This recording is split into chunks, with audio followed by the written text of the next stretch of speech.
Les réseaux des parlementaires congolais pour l'appui à la vaccination, REPACAV en sigle, a approché le président de l'Assemblée nationale, le professeur Vital Kamerhe, pour un plaidoyer sur la prise en charge des activités de vaccination en République démocratique du Congo. Conduite par l'honorable Mambidi Koloboro Jean-Marc, la délégation du REPACAV, composée essentiellement de plusieurs experts en santé publique et santé clinique, mène ses plaidoyers afin de sensibiliser l'autorité budgétaire à venir en appui au programme élargi des vaccinations dans l'examen du projet de loi des finances 2025. Nous sommes venus échanger avec le président sur notre réseau. Notre réseau, c'est le REPACAV, réseau des parlementaires congolais pour l'appui à la vaccination.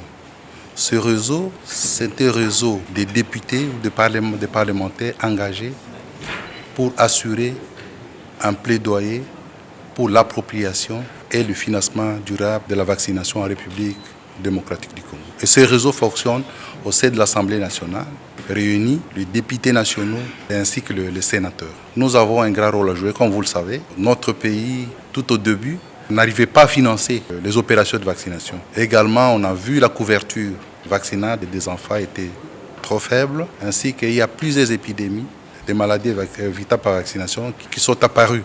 C'est comme ça que nous avons trouvé, nous, en tant qu'autorité budgétaire, ainsi que contrôleurs, de mettre en place ces réseaux pour pouvoir accompagner l'Assemblée nationale, pour pouvoir mobiliser des ressources nécessaires auprès de notre gouvernement afin qu'il puisse participer activement à financer les opérations de vaccination dans notre pays. Nous avons reçu vraiment une grande ouverture auprès du président. Il a été très positif. Il nous a assuré de nous accompagner dans le cadre de travail que nous sommes en train de faire, afin que nos enfants, chacun dans le cas où il se trouve, puisse arriver à être vaccinés.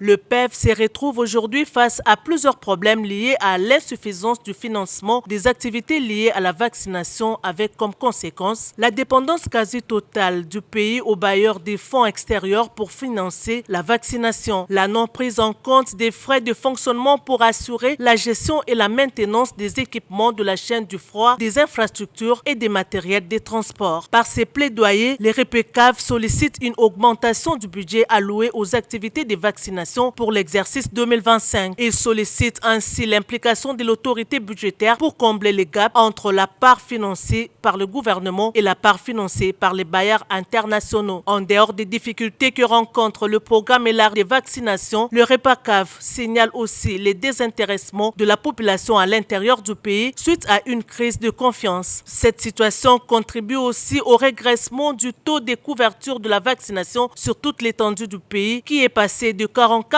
en 2022 à 38% en 2024. Le professeur Vital Kamerhe a aussitôt saisi la commission ECOFIN pour prendre en compte cette demande dans l'examen du projet de loi des finances 2025.